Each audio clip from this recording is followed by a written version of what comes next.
क्या लगता है कि भारतीय जनता पार्टी दोबारा सत्ता में आएगी? देखिए, बहुत मुश्किल है। भारतीय जनता पार्टी दोबारा सत्ता में आएगी, ये बहुत मुश्किल है। मुझे नहीं लगता कि भारतीय जनता पार्टी दोबारा सत्ता में आ पाएगी। मैं अपनी कैलकुलेशन से अनुसार और अपनी जानकारी के अनुसार बताऊं तो मुझे लगता है भारतीय जनता पार्टी के 100 विधायक तो पार्टी छोड़ने को तैयार बैठे हुए हैं। वो कभी भी पार्टी छोड़ देंगे और अच्छे कैबिनेट मिनिस्टर पार्टी छोड़ देंगे। सर, कांग्रेस में आप देखें कि कांग्रेस के एक नेता जितिन प्रसाद जी का आधार क्या है?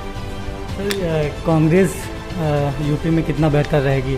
क्या प्रियंका इफेक्ट काम करेगा? देखिए, अभी तो मुझे नहीं लगता कि कांग्रेस यूपी में कुछ कर भी रही है। आप बात करें पेट्रोल की, आप बात करें डीजल की, आप बात करें सुई की, आप बात करें तलवार की, आप बात करें चाहे हथियार की, आप किसी भी चीज़ की बात करें तो सब में 400%, 600%, 800% से ज़्यादा की बढ़त पिछले 25 सालों में देखी गई। आप ज़मीन की ही बात कर लें, सब में 400, 600, 800% की बढ़त देखी गई है। ऐसी क्या समस्या है कि फसलों का मूल्य नहीं बढ़ सकता? नमस्कार, मैं अंकुर वाजपेयी और आप देख रहे हैं द जर्नलिस्ट न्यूज़। आज हमारे साथ हैं शेखर दीक्षित जी, जो राष्ट्रीय किसान मंच के अध्यक्ष हैं। बहुत बहुत स्वागत है सर आपका। धन्यवाद। कई मुद्दों पर आज हम इनसे बात करेंगे, आंदोलन को लेकर, यूपी सियासत को लेकर।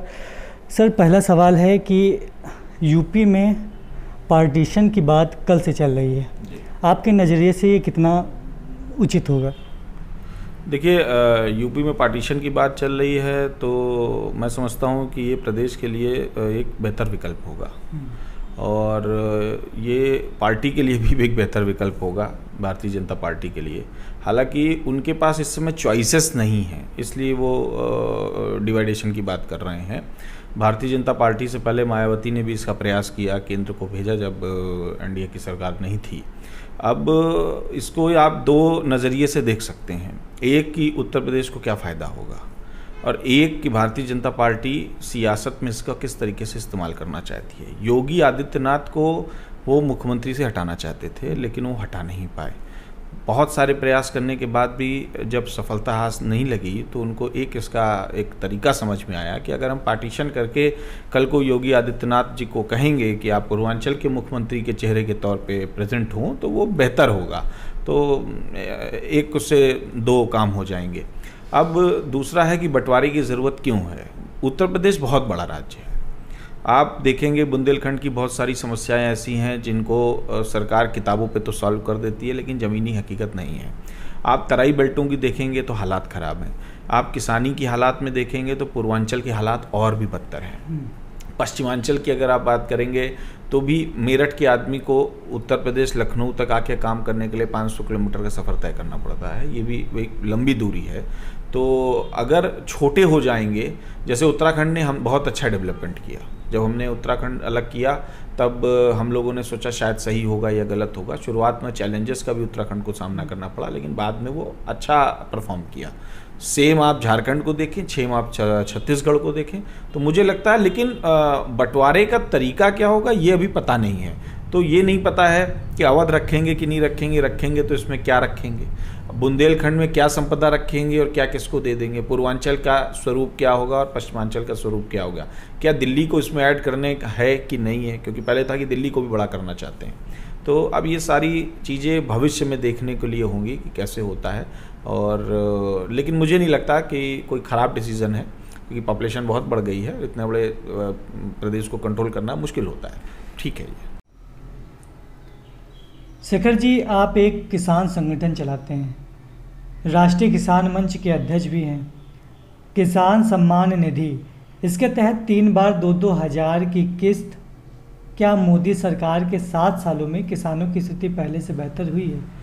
क्या लगता है आपको, कृषि लागत के सापेक्ष क्या किसानों की आय दुगनी हुई है? देखिए, किसान की लागत दोगुनी हुई है या नहीं हुई है, महंगाई दोगुनी ज़रूर हो गई है। आज आप बात करेंगे तो डीएपी महंगी है, खाद महंगी है, बीज महंगा है, अब तो सरकारी संसाधन भी महंगे हैं। सरकार अब किसी भी चीज़ पे सब्सिडी नहीं देती है, किसी भी चीज़ में कोई किसानों को सपोर्ट नहीं देती है। तो ऐसे में सरकार कैसे बता सकती है कि जो है उसकी आय दोगुनी हुई? प्रमुख बात यह है जिस पर कोई बात नहीं करता है कि किसान की आय है क्या। अगर आप सरकार के किसी नुमाइंदे से पूछें कि आपकी नज़र में उत्तर प्रदेश या हिंदुस्तान के एक किसान की आय क्या है, उसके पास इसका कोई आंकड़ा ही नहीं है। उन्होंने ना कांग्रेस ने कभी इसका कोई आंकड़ा तैयार कराया, ना भारतीय जनता पार्टी ने इसका कोई आंकड़ा तैयार कराया। उनको पता ही नहीं है किसान कमाता क्या है। तो जब पता ही नहीं कमाता क्या है तो डबल क्या करने निकले हैं। तो ये तो एक चुनावी मुद्दे की तरह स्टैंड की, जैसे कि कहा था कि हम सबका कर्जा माफ़ कर देंगे, फिर योगी आदित्यनाथ ने बैठते ही कहा हम सबका कर्जा माफ़ नहीं कर सकते हैं, उसके लिए टर्म्स एंड कंडीशन अप्लाई। तो वही है। अब रही किसान सम्मान निधि की बात। किसान सम्मान निधि को अगर आप इस नज़रिए से देखते हैं कि किसानों की बहुत बेहतरी है तो मैं नहीं मानता। हाँ ठीक है, मरते हुए आदमी को एक सपोर्ट है। पहली बात तो सभी को सम्मान निधि मिलती नहीं है। दूसरी बात, जितने लोगों ने पोर्टल में रजिस्टर कराया उसमें 60% लोगों के पास निधि पहुंचती नहीं है। अच्छा, कुछ पैसा वो ये दे के ये क्या बताना चाहते हैं कि हमने किसानों को खरीद लिया या हम किसानों की सहायता करना चाहते हैं। अगर असलियत में आप किसानों की सहायता करना चाहते हैं तो उनके फसल का सही मूल्य उनको दीजिए। आप बात करें पेट्रोल की, आप बात करें डीजल की, आप बात करें सुई की, आप बात करें तलवार की, आप बात करें चाहे हथियार की, आप किसी भी चीज़ की बात करें तो सब में 400%, 600%, 800% से ज़्यादा की बढ़त पिछले 25 सालों में देखी गई। आप ज़मीन की ही बात कर लें, सब में 400, 600, 800% की बढ़त देखी गई है। ऐसी क्या समस्या है कि फसलों का मूल्य नहीं बढ़ सकता? सिर्फ फसल के बढ़ने से महंगाई इफेक्टिव होती है, बाकी चीज़ों से क्या महंगाई इफेक्टिव नहीं होती है? आज मोबाइल कंपनियों को देखिए तो हर मोबाइल कंपनी 5,000 का हर आदमी पे एक बोझ डाले हुए है। आज हमको टेक्नोलॉजी की ज़रूरत है इसलिए हम उसका कर रहे हैं, तो हमको खाने की भी तो उतनी ही ज़रूरत है। उसके लिए हम पे करने को तैयार क्यों नहीं है? हम गेहूँ महंगा खरीदने को तैयार क्यों नहीं है? हम और जिस रेट में आप गेहूँ ले रहे हैं उस रेट में किसान बेच नहीं रहा है। किसान तो 2 रुपये, 3 रुपये, 4 रुपये किलो का बेच रहा है ना। क्या आपको 2 रुपये, 3 रुपये, 4 रुपये किलो में मिल रहा है? वो नहीं मिल रहा है। तो ये एक ऐसा है कि पहले कांग्रेस भी इसी तरीके से देश को मूर्ख बनाती रही और आज भारतीय जनता पार्टी भी इसी तरीके से देश को मूर्ख बनाती रही। और मुझे नहीं लगता कि किसान उनका कोई एजेंडा है, क्योंकि किसान और मज़दूर की संख्या देश में बहुत ज़्यादा है, तो उसके लिए कुछ तो बोलना ही पड़ेगा। और जैसे किसी भी तरह का आप उनको एड दे दीजिए कि आदमी मरने को ही, मरता हुआ आदमी जीवन को विकास समझे। भूखा आदमी सिर्फ ये समझे कि विकास पेट है, मेरे पेट में रोटी गई तो ये विकास है। ये विकास की कोई परिभाषा नहीं है। सर, किसान आंदोलन को लेकर एक सवाल आ रहा है कि अभी भी लगातार किसान आंदोलन जारी है। क्या राष्ट्रीय किसान मंच इस आंदोलन को अलग देखता है या फिर? देखिए, हम आंदोलन को बिल्कुल अलग देखते हैं। शुरुआत में जब मोदी जी बिल लाए तो हमने कहा किसान को तकनीक से साथ जोड़ना ये कोई बुराई नहीं है, ये अच्छा है। हम भी चाहते हैं कि किसान के बच्चे किसानी करें, हम भी चाहते हैं गांव में से पलायन ना हो, हम भी चाहते हैं गांव समृद्ध हो, लेकिन हम साथ में ये भी चाहते हैं कि उनकी सिक्योरिटी हो, उन पर कोई कब्जा ना हो, उन पर किसी प्रकार का अतिक्रमण ना हो। मोदी जी ने जो बिल बनाया है उस बिल से पूंजीपति भविष्य में किसानों का दोहन भी करेंगे और उनकी ज़मीनों का अतिक्रमण भी करेंगे। इस कॉस्ट पे किसान मंच ने कभी उनको सपोर्ट नहीं किया। जहाँ तक बात रही तकनीक की कि हम खुले व्यापार में मतलब खुली मंडी में व्यापार कर सकते हैं, मंडी व्यवस्था के हम अधीन नहीं रह सकते हैं, तो हम कहते हैं ये एक स्वागत योग्य कदम है। लेकिन बहुत सारे उसमें कॉज ऐसे हैं जिनको चेंज करने की गुंजाइश है, और जिसमें से एक मेन तो यही था कि वही अगर हमने किसी को अपनी ज़मीन पट्टे पे दी या हमने किसी को अपनी ज़मीन कुछ दिन के लिए दी तो हम उसका फैसला कोर्ट में लेके नहीं जा सकते, हम SDM के वहीं लाके करेंगे। तो ये तो सीधे सीधे आप पूंजीपतियों के फेवर में कर रहे हैं ना, मतलब आप किसानों को तो आप ध्यान ही नहीं दे रहे हैं, या आपने ये सोचा कि इस बिंदु पर वो ध्यान ही नहीं दे पाएंगे या सोच ही नहीं पाएंगे और हम धीमे से इसको पास करा के अपना काम कर लेंगे। तो विरोधाभास है। प्लस अगर देश का 50% किसान आपके बिल से सहमत नहीं है तो वापस लेने में कोई बुराई नहीं है। किसान के पक्ष में खड़े होकर भारतीय जनता पार्टी के नेता बार बार ये दलील देते हैं कि हम बिल नहीं वापस लेंगे, आप सब कुछ बदल दें। तो ये तो हट है ना, ये तो फिर सरकार ये कहती है कि मैंने ये कर दिया तो मैंने कर दिया, मैं सरकार हूँ।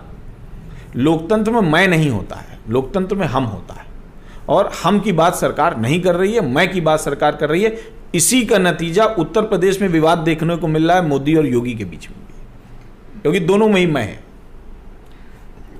यूपी सियासत की बात करें, लगातार योगी आदित्यनाथ मीटिंग कर रहे हैं, कल भी देखें आप कई सारे जहाँ मोदी से मिले हैं, लेकिन क्या लगता है कि भारतीय जनता पार्टी दोबारा सत्ता में आएगी? देखिए, बहुत मुश्किल है, भारतीय जनता पार्टी दोबारा सत्ता में आएगी ये बहुत मुश्किल है। मुझे नहीं लगता कि भारतीय जनता पार्टी दोबारा सत्ता में आ जा पाएगी। वो पूरा यत्न कर रहे हैं, वो पूरा प्रयासरत हैं कि भारतीय जनता पार्टी सत्ता में आ जाए, सभी पार्टियां प्रयासरत हैं, लेकिन पब्लिक खुश नहीं है, आम आदमी खुश नहीं है। उनके जातिगत आंकड़े भी फेल हैं, उनके धार्मिक आंकड़े भी अब फेल होने की कगार पे आ गए हैं, उनके विकास के फार्मूले भी फेल होने की कगार पे आ गए हैं। अब एक ही है कि हिंदू मुस्लिम राइट करा लें और किसी तरीके से फिर से हिंदुओं का एक जो है पोलराइजेशन करा लें, इसके अलावा उनके पास कोई विषय नहीं है। अब सबसे बड़ी बात यह है कि भारतीय जनता पार्टी स्वयं न टूटे, इसके लिए अभी उन्हें बड़ा मेहनत करना पड़ेगा। मैं अपनी कैलकुलेशन से अनुसार और अपनी जानकारी के अनुसार बताऊं तो मुझे लगता है भारतीय जनता पार्टी के 100 विधायक तो पार्टी छोड़ने को तैयार बैठे हुए हैं, वो कभी भी पार्टी छोड़ देंगे और अच्छे कैबिनेट मिनिस्टर पार्टी छोड़ देंगे। लेकिन सर कांग्रेस में आप देखें कि कांग्रेस के एक नेता जितिन प्रसाद जी का आधार क्या है? जितिन प्रसाद जी को कांग्रेस ने एक बड़ा नेता बना दिया उनके परिवार की वजह से। जितिन प्रसाद का क्या आधार है? जितिन प्रसाद कुछ दिन पहले ब्राह्मण सभा चला रहे थे, ब्राह्मण सभा चला के वो गली गली घूम के कहते थे कि भारतीय जनता पार्टी ब्राह्मणों की हत्यारी है। आज वो ब्राह्मण नहीं रहे, या भारतीय जनता पार्टी से हत्यारे का लेवल खत्म हो गया। जितिन प्रसाद जी को पिछले 3 चुनाव लगातार वो हार रहे हैं। एक राष्ट्रीय स्तर का नेता अगर अपना निजी चुनाव भी हार रहा है तो ये उसकी कैलकुलेशन का विषय है ना, कि कल तक जब कांग्रेस सत्ता में थी, कांग्रेस में दम था तो आप उसका मजा लूट रहे थे। आज कांग्रेस में दम नहीं है तो आप सड़क पे हैं। तो आप सड़क पे इसलिए हैं क्योंकि आपके अंदर खुद कुछ नहीं है, आपके अंदर खुद कुछ नहीं है, इसलिए आपने देखा होगा ना 2 तरह के पेड़ होते हैं। एक बरगद का पेड़ होता है, उसको किसी की जरूरत नहीं होती है, लेकिन एक उसके पीछे लता होती है, उसको उसी पेड़ की जरूरत होती है। आप जैसे उस पेड़ से उसको नोच दीजिए वो सूखने लगती है। तो ये सब लता है राजनीतिक, इनको तो कोई ना कोई चाहिए ही चाहिए। सर कांग्रेस यूपी में कितना बेहतर रहेगी? क्या प्रियंका इफेक्ट काम करेगा? देखिए अभी तो मुझे नहीं लगता कि कांग्रेस यूपी में कुछ कर भी रही है। कांग्रेस यूपी में कुछ भी नहीं कर रही। प्रियंका जी देखिए जब से आई हैं तब से उन्होंने कोई काम नहीं किया है। जमीन पे थोड़ा बहुत तो मुझे लग रहा है 2-4% भी वो कहीं गई नहीं है, और मुझे लगता है अभी वो कांग्रेस की ही ज़मीनी हकीकत से बहुत दूर है। और एक विषय ये भी है कि जितिन प्रसाद जैसे नेता और पुराने जो कांग्रेसी हैं वो कांग्रेस छोड़ के भी किनारे खड़े हो रहे हैं। उसका एक कारण ये भी है कि अब उनको भी अपनी उसमें सिक्योरिटी नज़र आती है। ये बात ठीक है, जितिन जी के पास अपना पर्सनल कुछ भी नहीं है, उनको किसी न किसी में जाके तो अपनी दुकान चलानी है, तो उनको दुकान चलानी है, दुकान चला रहे हैं। अच्छा, राष्ट्रीय किसान मंच की आगे भविष्य की योजनाएं क्या होंगी और किसानों के लिए कितना मददगार है ये मंच? कैसे? देखिए हम लोग पिछले लंबे समय से मुझे तो आज 20 साल के करीब होने को आ रहा है और मंच आज 10-12 साल से मंच कार्यरत है। तो हम लोग कोशिश ये करते हैं कि जो बेसिक समस्या है किसानों की वो गांव में ही सॉल्व हो पाएँ, और उनके लिए जो सरकारी सिस्टम और गाँवों के बीच का जो फासला है वो फासला कुछ कम हो पाए। हम इस पे ज़्यादा प्रयास करते हैं। इसके बाद राजनीति में दखलंदाजी इसलिए बनी रहे क्योंकि लोकतंत्र है। अगर दखलंदाजी नहीं बनी रहेगी तो ये लोग कभी भी रौंद के चले जाएंगे, किसी को भी कुछ भी कर देंगे, इसलिए उतना ज़रूरी होता है। हम लोग अभी फ़िलहाल मेंबरशिप ड्राइव अपनी चला रहे हैं और सदस्यता अभियान के तहत हमने नया 20 लाख किसानों को जोड़ने का लक्ष्य अगले 3 महीने में रखा है, और हमको लगता है कि अक्टूबर तक हम लोग 20 लाख नए किसान अपने संगठन में जोड़ेंगे उत्तर प्रदेश के अंदर, और हम फिर उस हिसाब से भविष्य की योजनाएं भी तय करेंगे। क्या सर आखिरी हमारा प्रश्न है कि राष्ट्रीय किसान मंच एक राजनीतिक दल है या फिर अलग हटके काम? नहीं, अराजनीतिक। आगे सर कोई चुनाव लड़ने की कोई मंशा? देखिए राष्ट्रीय किसान मंच किसानों की सेवा के लिए बनाया गया एक संगठन है, वो सिर्फ किसानों की सेवा करता है। राजनीति का चूंकि विषय ऐसा है कि आज हमारे देश में धर्म में भी राजनीति है, आज हमारे देश में नौकरी में भी राजनीति है, आज हमारे देश में चूंकि जाति में भी राजनीति है, हमारे देश में हर जगह राजनीति है। तो हम अगर ये कहें कि हम राजनीति से अछूते हैं तो ये झूठ होगा। राजनीति तो हर जगह व्याप्त है, चूँकि लोकतंत्र है, तो हमें उसकी बात तो करनी पड़ती है। और जो लोग हमारे चुनाव लड़ना चाहते हैं, चुनाव में पार्टिसिपेशन करना चाहते हैं, तो उनको भी हमारी तरफ से कोई मनाही नहीं होती है। इस बार ग्राम सभा, जिला पंचायत और बीडीसी के चुनाव हमारे बहुत सारे लोग लड़े और तकरीबन 13 जिला पंचायत जीते, 298 प्रधान जीते, हम लोग 700 के आसपास बीडीसी जीते, तो हम जीते भी, पूरे प्रदेश में जीते।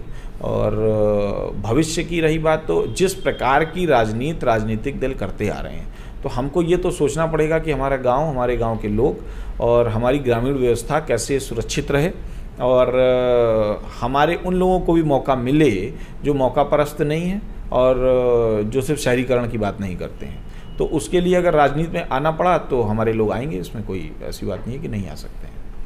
तो ये हमारे साथ थे शेखर दीक्षित जी। सर बहुत बहुत धन्यवाद आपका हमारे चैनल में। आगे फिर इसी कोई दूसरे मुद्दे पर हम बात करेंगे, तब तक के लिए धन्यवाद, शुक्रिया।